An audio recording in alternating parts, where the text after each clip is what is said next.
અમેરિકામાં રહેનારા green card holders માટે લેટેસ્ટમાં જ કેટલાક નવા નિયમો લાગુ થયા છે, જેમના રાઇટ્સ, બેનિફિટ્સ અને રિસ્પોન્સિબિલિટીઝને ડાયરેક્ટલી ઇમ્પેક્ટ કરે છે. ચાહે તમે લોંગ ટર્મ રેસિડન્ટ હો કે કન્ડિશનલ ગ્રીન કાર્ડ સાથે યુએસમાં રહેતા હો, આ ફેરફાર તમને પોતાના લીગલ રાઇટ્સને સમજવા અને સાચી રીતે કમ્પ્લાઇન કરવા માટે જરૂરી છે.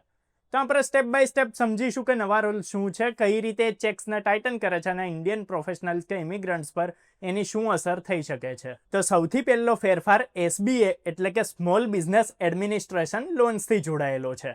1 માર્ચ 2026થી જો કોઈ ગ્રીન કાર્ડ હોલ્ડર કોઈ પણ બિઝનેસમાં ઓનરશિપ સ્ટેક રાખે છે તો એ એસબીએ લોન માટે એલિજિબલ નહીં રહે. પહેલા કેટલાય પરમેનન્ટ રેસિડન્ટ્સ નાના બિઝનેસીસ ચલાવતા હતા અને એસબીએ લોન્સ થ્રુ ઇન્વેસ્ટ કરતા હતા. હવે રૂલ સ્ટ્રિક્ટ થયા છે અને ફક્ત ફૂલ ઓનરશિપ યુએસ સિટીઝન્સના પાસ થવા પર જ લોન્સ મળશે. એનો અર્થ એ થયો કે immigrant founded startups, family run firms અને માઇનોરિટી શેર હોલ્ડર્સને આ રૂલની ડાયરેક્ટ ઇમ્પેક્ટ પડશે.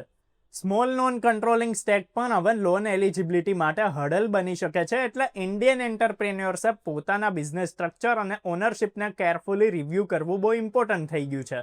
બીજો ફેરફાર છે બેકગ્રાઉન્ડ ચેકથી જોડાયેલો. ગ્રીન કાર્ડ રિન્યુઅલ કે સિટીઝનશિપ ફાઇલિંગ કરતી વખતે ઓથોરિટીઝ હવે વધારે રિગ્રેસ ચેક કરી રહ્યું છે. એ ખાલી ક્રિમિનલ રેકોર્ડ જોવા પૂરતું જ નથી.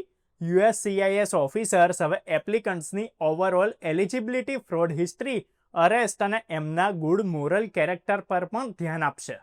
ગુડ મોરલ કેરેક્ટરમાં વર્કપ્લેસ કે કમ્યુનિટીમાં પોઝિટિવ કન્ટ્રીબ્યુશન્સ પણ સામેલ રહી શકે છે. એ સિવાય નેચરલાઇઝેશન ઇન્ટરવ્યૂમાં પણ એક સિવિક ટેસ્ટ છે, જેને એક્સપાન્ડ કરવામાં આવી રહ્યું છે. એનો અર્થ એ છે કે ભાઈ એપ્લિકન્ટ્સે યુએસ હિસ્ટ્રી અને એની સાથે જ ગવર્મેન્ટ કઈ રીતે કામ કરે છે એનું નોલેજ એમને હોવું બહુ જરૂરી છે અને કઈ રીતે રૂલ્સ એન્ડ રેગ્યુલેશન્સ તમારે ફોલો કરવાના છે. તો ઇન્ડિયન પ્રોફેશનલ્સ અને ઇમિગ્રન્ટ્સે હવે દરેક ડોક્યુમેન્ટેશન અને લીગલ હિસ્ટ્રીને પ્રોપરલી મેન્ટેન કરવું બહુ જરૂરી થઈ ગયું છે. ત્રીજો ફેરફાર બાયોમેટ્રિક એન્ટ્રી એક્ઝિટ ટ્રેકિંગનો છે, જે ડિસેમ્બર 2025થી લાગુ થયો છે. હવે દરેક ગ્રીન કાર્ડ હોલ્ડરે અમેરિકા છોડતી વખતે અને રિટર્ન આવતી વખતે બાયોમેટ્રિક સ્કેન કરાવવાનું રહે છે.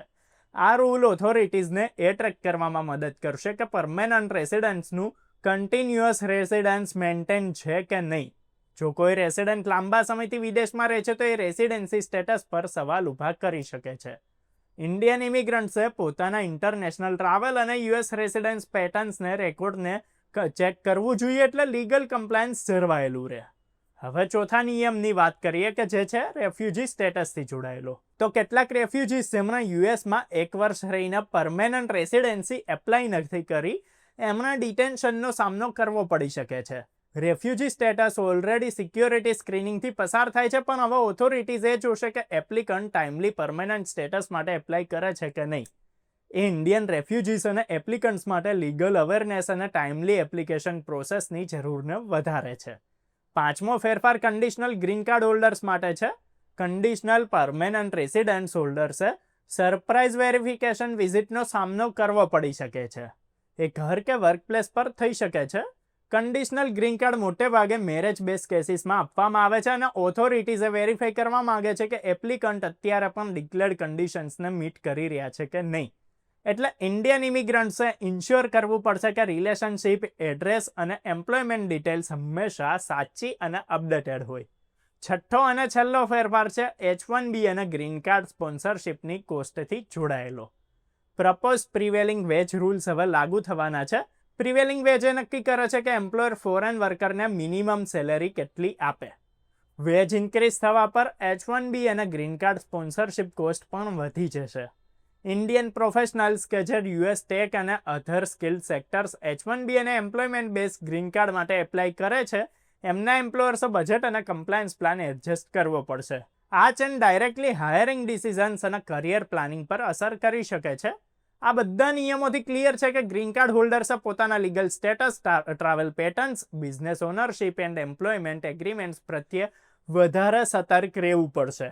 દરેક ડોક્યુમેન્ટેશન, રેકોર્ડ્સ અને એપ્લિકેશન ફોર્મ્સને અપડેટ અને એક્યુરેટ રાખવા હવે પહેલાથી વધારે જરૂરી થઈ ગયા છે. ઇન્ડિયન પ્રોફેશનલ્સ અને એન્ટરપ્રેન્યોર્સે પોતાની બિઝનેસ ઓનરશિપ, ઇમિગ્રેશન પેપરવર્ક અને સેલેરી એગ્રીમેન્ટ્સ પર એક્સ્ટ્રા ધ્યાન આપવું જોઈએ. ત્યારે જો વિડીયો પસંદ આવે તો લાઈક કરો, શેર કરો અને આવા જ વિડીયોઝ જોતા રહેવા ફોલો કરો, સબસ્ક્રાઇબ કરો અર્બન ગુજરાતી.